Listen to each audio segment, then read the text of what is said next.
अस्सलाम वालेकुम। आज के एडिटोरियल में आपको वेलकम कहते हैं। इस एडिटोरियल में हम सीखेंगे 15 नए इंग्लिश वोकेबलरी के वर्ड्स, इंग्लिश ग्रामर पे डिस्कशन होगी, न्यूज़पेपर रीडिंग की आपकी स्किल इन्हांस होगी और फाइनली जो मोस्ट इम्पॉर्टेंट सेशन है वो है इस एडिटोरियल में जो की लर्निंग, जनरल नॉलेज और करंट अफेयर्स के हवाले से पॉइंट्स हैं जो किसी भी सिविल सर्विस के एग्जामिनेशन में आपसे पूछे जा सकते हैं या आपको करंट अफेयर्स के हवाले से अपने आप को अपडेट रखने के लिए इम्पॉर्टेंट हो सकते हैं। उन पे हम डिस्कशन करेंगे। एडिटोरियल जिसका टाइटल है क्राइसिस एवर्टेड, जिसके मानी है बहरान टल गया। जो करंट सिचुएशन चल रही है पाकिस्तान और इंडिया के माबैन, उसके हवाले से एडिटोरियल है और ये बहुत इम्पॉर्टेंट एडिटोरियल है। स्पेशली जो लोग हैं, जो अवाम है, उनके लिए जो जंग का समझते हैं कि जंग तो कुछ भी नहीं है या वार कुछ भी नहीं है, इसके रिजल्ट्स क्या हो सकते हैं। सो अल्टीमेटली अच्छा, इसके अलावा भी आपको बताते चलें कि हार्वर्ड अकेडमी के प्लेटफॉर्म से, जहाँ पे आपको यहाँ पे लिंक नज़र आता है, CSS कंपल्सरी सब्जेक्ट्स का कोर्स है हमारा। जनरल रिक्रूटमेंट के हवाले से आपके मुख्तलिफ जो सिविल सर्विस के कमीशंस हैं प्रोविंशियल और फेडरल लेवल पे, इंग्लिश बेसिक ग्रामर कोर्स भी हम ऑफ़र करते हैं और इसके साथ साथ इंग्लिश वोकेबलरी का बाकायदा तौर पे एक कोर्स है। इसके अलावा इंग्लिश रैंड एंड मार्टिन का कोर्स और इसके साथ साथ जो ग्रेड 18 प्लस के जो डिस्क्रिप्टिव एग्जामिनेशन है उसके भी कोर्सेज हम ऑफ़र करते हैं। अगर आप में से कोई एस्पिरेंट है और मुख्तलिफ सिविल सर्विस एग्जामिनेशन की तैयारी में मसरूफ़ है तो वो हमारे कोर्सेज से भी फ़ायदा उठा सकते हैं। अच्छा जी, मूव करते हैं वोकेबलरी की तरफ। वोकेबलरी के बाद हम मूव करेंगे एडिटोरियल की तरफ। सो पहले हमारे 5 वर्ड जो इस पे डिस्कस करेंगे वो कैजुअलिटीज़। कैजुअलिटीज़ होती हैं कोई भी जानी नुकसान होना, अमवात होना। जानी नुकसान उर्दू में इसको कहते हैं, नाउन है डेथ, लॉसेस। सिनोनिम है सर्वाइवर्स, जो लॉस ना हो जान का, इसका एंटोनिम है पेरिनियल। पेरिनियल का मतलब होता है मुसलसल, permanent, perpetual, perennial. As adjective ये यूज़ होता है एंड्यूरिंग, परपिचुअल सिनोनिम्स हैं, टेम्परेरी और ओकेजनल जो कि इसके एंटोनिम्स हैं। कन्फ्रंटेशन, महाजराई, आमना सामना होना, एज नाउन है। क्लैशेस, कॉन्फ्लिक्ट्स, सिनोनिम्स हैं। पीस और हारमनी एंटोनिम्स हैं। अनलीश्ड, अनलीश्ड का मतलब किसी डब्बे को ख़तरनाक कोई हो, उसके जो चीज़ ढकी छुपी हो, जो ही उसको आप खोलते हैं तो आपके मसाइल शुरू हो जाते हैं, यानी कि अनलीश हो जाना, मसाइल का जन्म ले लेना। एज वर्ब है रिलीज्ड और ट्रिगर्ड, सिनोनिम्स हैं। रेस्ट्रेंड और कंटेन्ड एंटोनिम्स। सीज फायर, जंगबंदी, नाउन के तौर पे। ट्रूस और आर्मिस्टाइज, सिनोनिम्स हैं। वार और कॉन्फ्लिक्ट एंटोनिम्स हैं। वर्ड्स 6 to 10 हैं। कैटास्ट्रोफे, तबाही, सानहा, एज नाउन यूज़ होता है। डिज़ास्टर और ट्रेजेडी इसके सिनोनिम्स हैं।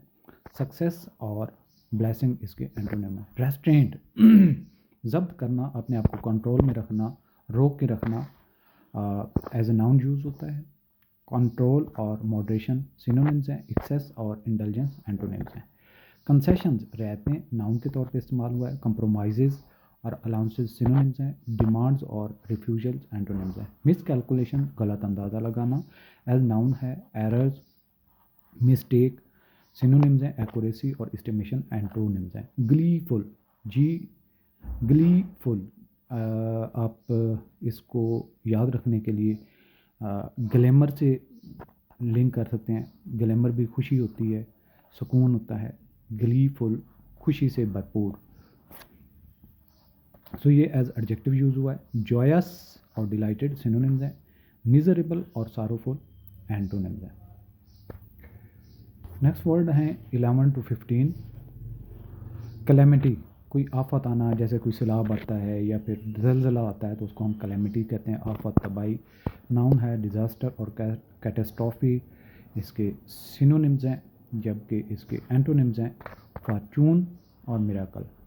एंटेल्ड, लाजिम करार देना, एज वर्ब है। इन्वॉल्व्ड और रिक्वायर्ड। एक्सक्लूडेड और प्रिवेंटेड एंटोनिम्स हैं। एनहीलेटेड मुकम्मल तबाह करना, एनहीलेटेड डिस्ट्रॉयड और इरेडिकेटेड इसके सिनोनिम हैं, प्रिजर्व्ड और प्रोटेक्टेड एंटोनिम है।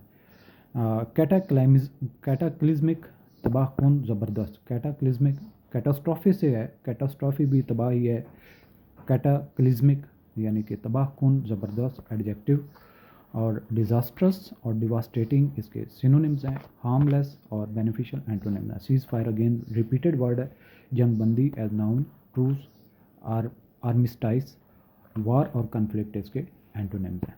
सो ये जी वोकेबलरी के वर्ड्स थे जो इस एडिटोरियल में यूज़ होंगे।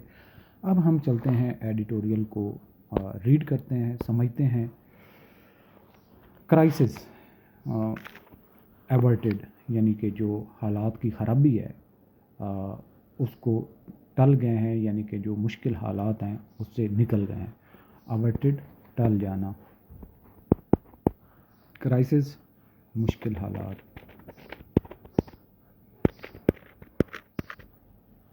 ये तबाही भी आप कह सकते हैं। एज़ पाकिस्तान एंड इंडिया, जैसे कि पाकिस्तान और इंडिया काउंट गिनते हैं देयर कैजुअलिटीज़, अपनी जानी नुकसान,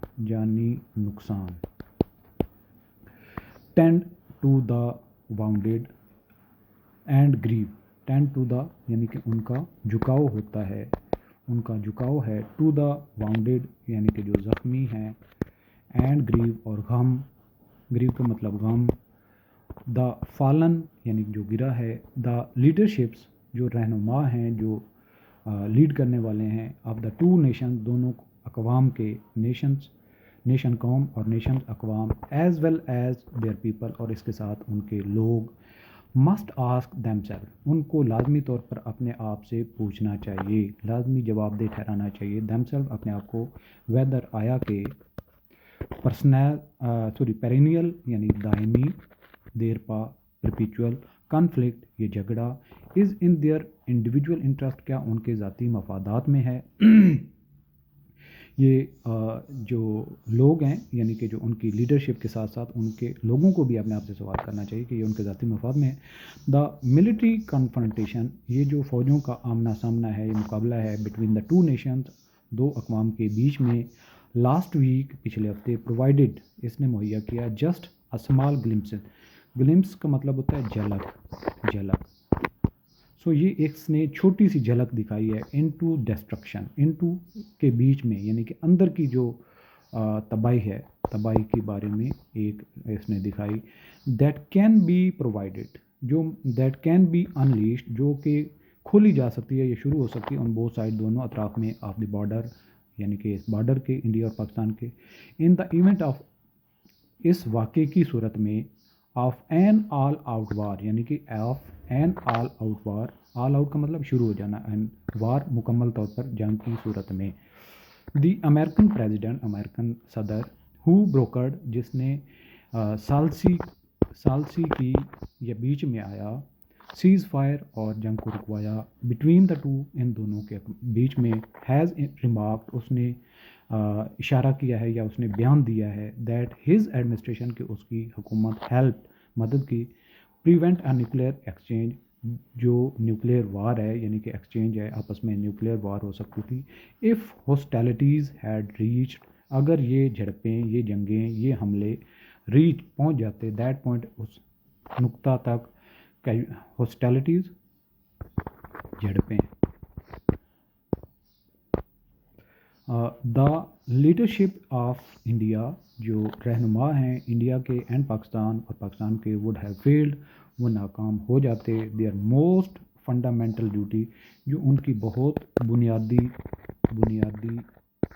ज़िम्मेदारी है, क्या वो कौन सी ज़िम्मेदारी है, टू प्रिवेंट कैटास्ट्रॉफी ताकि वो बचा सकें तबाही से, एज न्यूक्लियर नेशंस जैसा कि एटमी हथियार रखने वाली कौमें, बोथ कंट्रीज़ दोनों मुल्क, हैव अ ड्यूटी उनकी ज़िम्मेदारी है, टू वील्ड देयर पावर कि वो अपनी पावर को इस्तेमाल करें, ताकत को, विद अटमोस्ट का मतलब बहुत ज़्यादा इंतहाई, रिस्पॉन्सिबिलिटी ज़िम्मेदारी के साथ, एंड इमेंस रेस्ट्रेंट और बहुत ज़्यादा हद तक वो कंट्रोल में रखें, it is in the strategic interest ये आला मफादात में है बोथ नेशन, दोनों अकवाम के, टू अवॉइड कि वो बचें ऑल आउट वार, जंग शुरू होने से, एंड सीज़ फायर्स, और ये जो जंग बंदी है, और नॉट कंसेशन, ये उसमें कोई रहती नहीं है बट नेसेसरी स्टेप लेकिन ये लाजमी जुज़्व है, टू प्रिवेंट, ताकि बचा जा सके, टू प्रिवेंट इररिपेरेबल डैमेज। इररिपेरेबल डैमेज का मतलब ऐसा नुकसान जिसकी तलाफ़ी ना हो सके, तलाफ़ी ना हो सके। सो ये नहीं कि ये तलाफ़ी ना होने वाले नुकसान से बचने के लिए ज़रूरी है।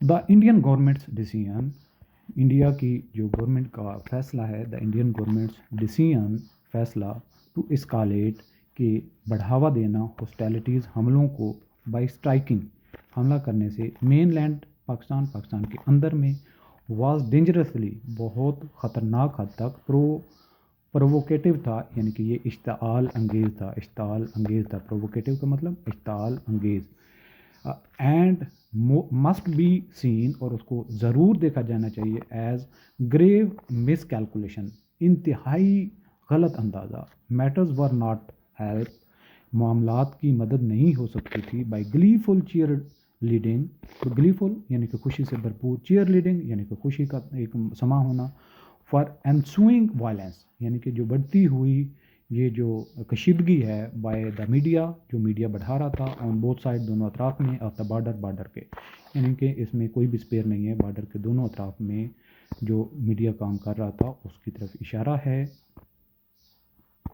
अच्छा जी, इसके बाद है ग्लीफुल चेयरिंग फॉर द, अच्छा दोनों बॉर्डर के दोनों तरफ में, द प्रेशर टू अटैक, कि ये जो दबाव था कि वो हमला करें, एंड काउंटर अटैक, और उसके जवाबी हमला हो, कैप्ट ग्रोइंग, ये बढ़ता जा रहा था, टिल, उस वक्त तक, इट सीम, ये दिखाई दिया, बोथ कंट्रीज़ वर रेडी, दोनों ममालिक तैयार थे, to launch full scale hostilities, कि मुकम्मल तौर पर वो हमले करने के लिए तैयार थे, अगेंस्ट ईच अदर, एक दूसरे के ऊपर, इन रेट्रोस्पेक्ट, यानी कि एक करेगा तो दूसरा करेगा, उसके जवाबी हमला, the foreign narrowly, sorry, the region narrowly avoided, यानी इस इलाके ने या इस खित्ते ने नैरोली, बहुत मुश्किल से, अवॉइडेड, बचा, कैलेमिटी, एक तबाही से, we are now being told, अब हमें बताया गया है, we were on the brink, हम किनारे पर थे, ऑफ न्यूक्लियर वार, यानी कि एक एटमी जंग के, सिटीजन्स ऑफ बोथ कंट्रीज़, दोनों मुल्कों के शहरी, नीड टू अंडरस्टैंड, उनको समझना चाहिए, what they would have entailed, जिससे वो गुजर चुके हैं।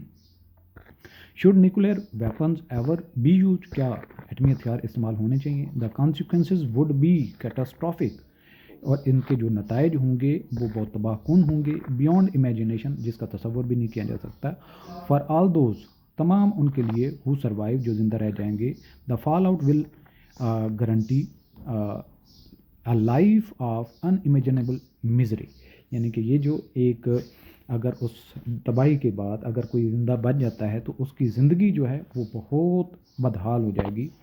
विद इन आवर्स, कुछ ही घंटों में, a region with millennia of shared history, यानी कि ये जो इलाका है, ये जो खित्ता है जिसकी कई 100 सालों से मिली जुली तारीख़ है, कल्चर एंड सिविलाइजेशन, और उनकी सकाफ़तें, वुड बी रिड्यूस्ड, वो कम हो जाएगी, टू रबल, यानी कि वो एक मलबे में बदल दी जाएगी, मेजर सिटीज़, बड़े शहर, ऑन बोथ साइड, दोनों अतराफ, वुड बी एनहिलेटेड, तबाह कर दिए जाएंगे, the bombs would spare no one, और बम किसी को माफ़ नहीं करते, मैन एंड वुमेन, औरतें हों या मर्द हों, यंग एंड ओल्ड, जवान हों या बूढ़े हों, ओवर द फॉलोइंग वीक, आने वाले कुछ हफ्ते में, टेंस ऑफ मिलियंस, कई जो लाखों लोग, मोर ऑफ विल डाई, उनमें ज़्यादा मर चुके होंगे, फ्राम देयर इंजरीज़, अपने ज़ख्मों से, और रेडिएशन सिकनेस, या फिर जो उसकी रेडिएशन होती है बम्स के नतीजे में, उसकी बीमारी की वजह से, डिजीज़ एंड,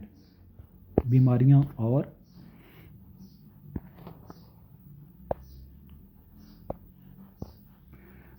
स्टारवेशन, भूख से, ऑन कैटाक्लिज्मिक, तबाहकुन स्केल लेवल पर, विल फॉलो, उसकी पीछा करेंगे, as the subcontinent's health, जैसा कि इस बरसगीर के इलाके की सेहत, एंड फूड चेन सप्लाई, और ख़ुराक की सप्लाई, इंफ्रास्ट्रक्चर जो पहुंचाने का एक रसद का रास्ता है कोलैप्स, वो तबाह हो जाएगा। द इफ़ेक्ट्स और इसके असरात विल नॉट बी कन्फाइंड, यानी कि उनको महदूद नहीं किया जा सकता टू दिस रीजन अलोन, इस ही इलाके तक, यानी इस इलाके से बढ़ जाएगा उसके असरात। द बॉम्ब्स, जो बॉम्ब्स हैं, एंड द एनसुइंग फायर्स, और उसके जवाब में जो भड़कने वाली आग है, विल रिलीज, और वो छोड़ेगी dangerous and radio active pollutants, यानी कि जो बहुत ख़तरनाक रेडियो एक्टिव यानी कि जो शुआएँ हैं, पोलूटेंट्स जो ख़राब कर देंगी इन द एयर, हवा को, विच विल सर्कुलेट, और जो घूमेगी अराउंड द वर्ल्ड, पूरी दुनिया में, ट्रिगरिंग आ न्यूक्लियर विंटर, और इससे न्यूक्लियर की बदौलत जो एक विंटर यानी कि सर्दी का एक मौसम बन जाएगा। एंड डेसिमेटिंग एग्रीकल्चर आउटपुट, और उसको डेसिमेटिंग मतलब कि कई गुना कम कर देगा एग्रीकल्चरल आउटपुट, जो ज़राअत है उसकी पैदावार।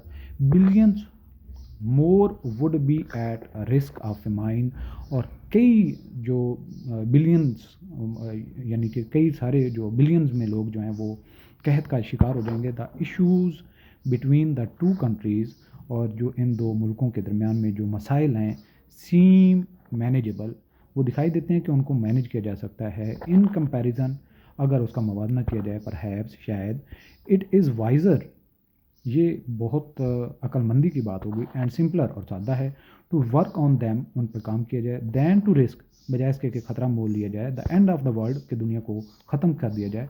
इंटरनेशनल डिप्लोमेसी, जो इंटरनेशनल यानी कि बैनुल अक़वामी डिप्लोमेसी है, जो सफारतकारी है, मे हैव हाल्टेड इस्कालेशन, उस वो रोक सकती थी ये जो बढ़ावा है, वायलेशन है और शिद्दत है, इन दी इंस्टेंस, इस जो पूरा मामला हुआ है या इस हादसे में। बट ड्यूरेबल पीस, लेकिन जो एक दायमी अमन है, कैन ओनली कम, सिर्फ आ सकता है, फ्राम द पॉलिटिकल विल, सियासी तौर पर अगर इरादा अज़म किया जाए, एंड विजडम, और अक्लमंदी से, ऑफ लीडर्स, रहनुमाओं के, in both India and Pakistan, Pakistan और इंडिया दोनों अतराफ से, that responsibility can not be outsource, और ये जो जिम्मेदारी है कोई बाहर वाला नहीं करेगा, इन्हीं को करनी पड़ेगी। अच्छा जी, एडिटोरियल के बाद हम जनरल नॉलेज और करंट अफेयर्स के की पॉइंट्स के ऊपर अब आ जाते हैं और उनको फोकस कर लेते हैं। सबसे पहले नंबर पे इंडिया और पाकिस्तान के जो कॉन्फ्लिक्ट है ये हुआ है, और ये आपको याद रखने चाहिए इसके statistics. Long standing tensions continue specially over border and military provocations. इसके दूसरे नंबर पे दोनों मुल्क न्यूक्लियर कैपेबिलिटी रखते हैं, both India and Pakistan possess nuclear weapons, raising global concern. तीसरे नंबर पे है सीज़ फायर रोल जो यूएसए ने प्ले किया, यूएस प्रेसिडेंट ने, the US president intervened to prevent nuclear escalation. इसके नंबर पे चौथे नंबर पे आता है मीडियाज़ रोल इन कॉन्फ्लिक्ट, यानी इस पूरे मामले में मीडिया ने इंतहाई नेगेटिव रोल अदा किया दोनों तरफ से। Media hype on both sides fuelled public pressure for retaliation, यानी कि हमला करना और उसके बाद जवाबी कार्रवाई करना मजबूर किया मीडिया की जंग ने। कॉन्सिक्वेंसेज ऑफ न्यूक्लियर वार, यानी कि अगर जंग न्यूक्लियर होगी तो उसके नताइज कितने ख़तरनाक हो सकते हैं, इसके ऊपर आपको नॉलेज होना चाहिए। Would lead to catastrophic human environmental and global impact. इसके अलावा फॉल आउट इफेक्ट, अगर तबाही होती है तो उसकी रेडिएशन होती है, डिजीज़ होती हैं, कहत आता है, न्यूक्लियर विंटर सीजन शुरू हो जाता है, could affect billions world wide, और पूरी दुनिया को अफेक्ट करता है। इसके अलावा डिप्लोमेसी की कॉल की ज़रूरत है। Sustainable peace requires wise political leadership and direct resolution, यानी दोनों अतराफ की जो लीडरशिप